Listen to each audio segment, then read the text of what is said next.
ロキはエルバフの伝説の悪魔の実を食べ、幻獣へと変身し、父との最終決戦を迎える。皆さんこんにちは、私はシレンナです。ワンピース第1170話が公開されました。タイトルは裏腹です。扉へリクエスト。ジンベエがうなぎ列車の駅員として乗客に弁当を渡しているところ。ペンネーム420ランド。編集コメント。ハンマーの吸収。鉄雷の突如とした襲撃に驚くロキ。誰かが攻撃を仕掛けてきたと思い、怒り狂って突っ込んでいく。にゃろう、誰だ。俺にハンマー投げやがったのは。出てこいこの野郎。いねえわけが。とにかく悪魔の実を。破壊的な破砕音を耳にしたロキが振り向くと、そこには地面に深くめり込んだハンマーがあり、ただならぬ雰囲気が漂っていた。直後、凄まじい音とともに床が完全に崩落し、ロキは危うく落下しかける。うおう、冗談だろ。そんなに重いわけあるか。なんだよこの城、老朽化してんのか。断崖のように切り立った床の縁にしがみつき、九死に一生を得るロキ。遠くでその騒動を聞いたハラルドは、鉄雷が動き出したことを察知する。無駄だぞロキ。国宝であるその悪魔の実は、何百年もの間、誰も食わなかったんじゃない。誰も食えなかったんだ。鉄雷に誰一人認められずにな。だが、今の私の力があれば。必死に逃げ惑うロキの顔には恐怖と困惑が浮かんでいる。なぜなら、鉄雷が空中に浮遊し、執拗に背後から襲いかかってくるからだ。ギャバンとシャンクスが共闘し、ハラルドの片足を切断して野望を阻止しようとする。不死の体を持つハラルドでさえ、二人の強大な覇気に圧倒される。ギャバンは実戦の中で解説を続ける。傷口は相当の痛みを伴い、そして回復は著しく遅れる。連撃すれば戦闘不能にまでは追い込める。覇王色を攻撃にまとえる者の存在がこいつらの弱点だ。ギャバン、敵対するんだな。俺と。うわ、当然だろう。イカれたお前を自由にさせるか。ギャバンさん、なんで神の騎士団の弱点を。何度かお前を奪い返しに来たからな。ギャバンはかつて海上で神の騎士団と遭遇した時のことを回想する。赤い髪の子がいるはずだ。うちの団長の子に違いない。引き渡せ。その度ズタズタにして追い返してやったが、そういやソマーズってやつがそんなこと言ってたな。懐かしい昔の話だ。ただ聖地に戦闘集団がいることには驚いた。天竜人はみんなポンコツだと思ってた。こっちの世界にはめったなことじゃ降りてこないんだ。自分らを神だと信じてる。ゾッとするよ、俺の人生。運命と呼ぶんだ。ギャバンさん、ハラルドを救いたい。だが神の騎士団に入ることの絶望を俺に教えたのはお前だろ。希望はロキのようだ。ギャバンとシャンクスはハラルドと激しい交戦を続け、彼の進撃を全力で阻む。一方、行く手を阻まれたロキは鉄雷と言い争っていた。そこをどけっつってんだハンマー。ぜーぜーぜーぜー。お前がつまり国宝の番人ってことか。なぜ動けるんだハンマーが。なんなんだよ。鉄雷が再び襲いかかり、ロキは覇気を武器に込めて猛然と叩きつける。いい加減にしろ。二つの武器が轟音とともに激突し、ロキのハンマーは粉々に砕け散った。手元に残った柄を見つめ、ロキは呆然とする。うお、俺のハンマー。鉄雷も深いダメージを負ったのか、力なく地面を転がる。ロキが振り返ると、そこには一匹のリスがいた。ハンマーのようなお団子頭をした愛らしいリス。先ほどの一撃で頭に大きなタンコブを作り、怒って泣いている。ハラルドの猛攻により、巨人族の兵士たちは甚大な被害を受ける。どけー。どうすりゃ終わるんだ。あっちも覇王色、これは初めてだ。重傷を負ったヤルルが、なおも戦士たちを鼓舞する。兵士たち、ハラルドを足止めせよ。あの悪魔の実は、ハラルドには渡してはならん。アウルスト城内に悲鳴が響き渡る。ギャー。兵士たちはハラルドを食い止めるため、自らの体を盾にして立ち向かう。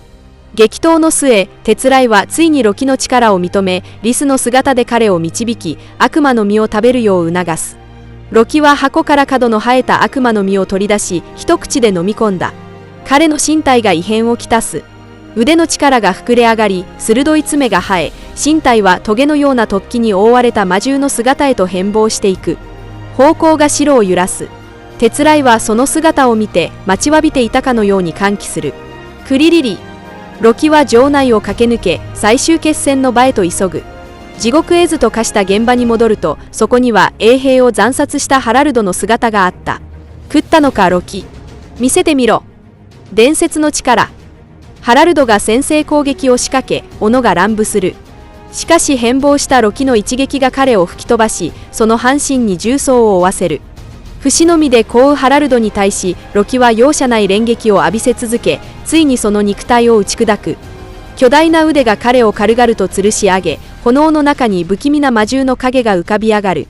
ロキは人の姿に戻り、鉄雷を構えて最後の一撃を振り下ろそうとする。ハラルドは息子を見つめ、不意に口を開いた。はあはあ、やはり、ロキ、お前には覇王の血が流れてる。はあはあ、おい、意識が戻ったんなら。今だけだ、ガフッ、惑わされるな、周りを見ろ、もう、許されるレベルを超えてる。操られてんだろ？少し違う。おそらく奴の思考そのものが、奴の影響を受け始めるんだ。自分を神とでも思い始める。なら、お前、立派にエルバフを引っ張っていける。兄と二人、仲良くな。お前、最低だからな。息子に命の幕を引かせるなんて、どんなクズ親でもやらせねえよ。一つ言い忘れた、飯田の件、ありがとう。なんで？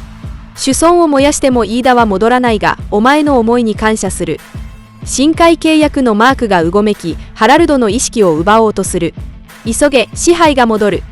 ロキは苦渋の表情で鉄雷を振るい、前例の力を込めてハラルドへと叩きつけた。恨むぞてめえ。俺にこんな仕事させやがって。俺もだ。愛してる。ロキ。我が息子よ。大切なのはエルバフの未来だ。砕け散った父の姿は、その思いを永遠にこの地に刻み込んだ。編集コメント思いを残し、最終的に海賊王になる人物は、ますますバギーである可能性が高まっている。小田栄一郎は再びギャバンの口を借りて、結末が面白みに満ちたものになるというシグナルを発している。なぜ再びなのか？それは決勝戦の顔ぶれが発表されたあの話の中で、ベガパンクが非常に意味深な言葉を残していたからだ。それを、ジョイボーイが望む物語にするとは限らない。この言葉はかなり直球だ。現状を見る限り、この時代のジョイボーイは間違いなくルフィだ。そして、このサスペンスを倍増させるセリフは、結末に意外な展開が起こる可能性を強く示唆しているようだ。第1169話にて、シャンクスがロジャー船長に息子がいることを知った際、彼はこう言った。ロジャー船長の血を引いて、じゃあ次世代の海賊王はそいつかな。しかし、ギャバンはこう返した。世襲じゃねえんだぞ。さらに重要なのはその後の言葉だ。期待されたものは意外と天下を取らねえもんだ。その方が世界は面白いって話よ。当時、2人はエースについて話していたが、今となってはこの期待されたものは意外と天下を取らねえもんだ。という言葉には明らかに裏の意味が含まれているように思える。ギャバンはロジャーと共に最後の島に到達し、世界のすべての秘密を知る人物である。彼の断言は決して適当なものではない。ギャバンが前の言葉を断言したことでシャンクスが疑問を抱いたため、彼はその方が世界は面白いって話よと曖昧にごまかしたのだ。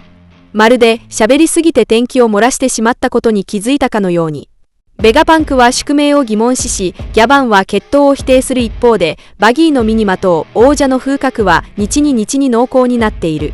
かつてバギーは鉄頭鉄尾の便乗野郎だと言えたかもしれないが、実は彼の夢こそが最も励みになるものだ。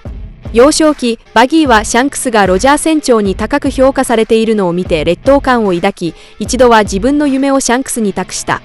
二人の間に誤解が生じた後、バギーは毅然としてシャンクスと決別し、独自に冒険の旅に出た。そしてワノ国編が終わった後、ついに長年押し殺してきた夢を叫んだのだ。現在のヨンスベロギの中で、バギーはルフィのようにニカの実を食べた天戦の民ではなく、黒ひげのようにデイビー・ジョーンズの復讐の意志を背負っているわけでもなく、シャンクスのように運命の子として期待されているわけでもない。宿命と決闘を論じるなら、バギーは間違いなく最も見込みのない存在だ。バギーの生い立ちが最終的に驚くべきものかどうかはさておき、少なくとも今日この地位に上り詰めるまで、彼は海賊王の船員という過去の遺産に頼ることも、顕著な家柄に頼ることもなく、ただ自身の覇王色の運だけでやってきた。彼はジョイボーイに選ばれたものでもなければ厨房を担うものでもない。三流の小海賊から因縁めいたマリンフォード頂上戦争の生中継を経て7組に任命され、さらに誤解と偶然が重なりクロコダイルとミホークを機下に収めてヨンスベロギに名を連ねるまで、バギーの成り上がりは偶然に満ちている。彼が7組になった時に放った号々を覚えているだろうか。俺やたちまちヨンスベロギ。いやさ、勢い余って海賊王。その予言めいた宣言はまさかの形で現実のものとなった。もちろんバギーはどのような形で海賊王になるのだろうか。真正面から実力で本物の海賊王になるというのはあまりに現実離れしている。ルフィこそが実質的な意味での王者、太陽で最も自由なやつになるだろう。一方、バギーはクロスギルドで実力者のクロコダイルやミホークが逆に部下扱いされているようなある種の雨竜騒動によって虚名を得る可能性が高い。何しろモルガンズは世間の注目を集めるビッグニュースを絶対に見逃さないため、最終的に新聞に載る情報はより荒唐無稽で奇想天外なものになる可能性が高いのだ。しかしルフィもかつて言っていた。自分はヒーローにはなりたくないと。なぜならヒーローは肉を人に分け与えなければならないが、海賊として自分は肉を独り占めして縁をしたいからだ。もしかすると最後の全世界を巻き込んだ大宴会の中では世間に流布された虚名など人々の笑い声にかき消されてしまうのかもしれない。その時になれば誰がそんなことを気にするだろうか。このような十分に意外でありながら理にかなった結末は、ロジャーが最後の島をラフテルと名付けたことと重なる。全ては最終的に一つの面白い笑い話になるのだ。以上が今回の動画の内容です。最後までご視聴いただき本当にありがとうございます。もしワンピース漫画の熱心なファンであれば、ぜひ私のチャンネルを登録してください。皆さんの応援が私の動画制作の最大の原動力です。それではまた次回をお会いしましょう。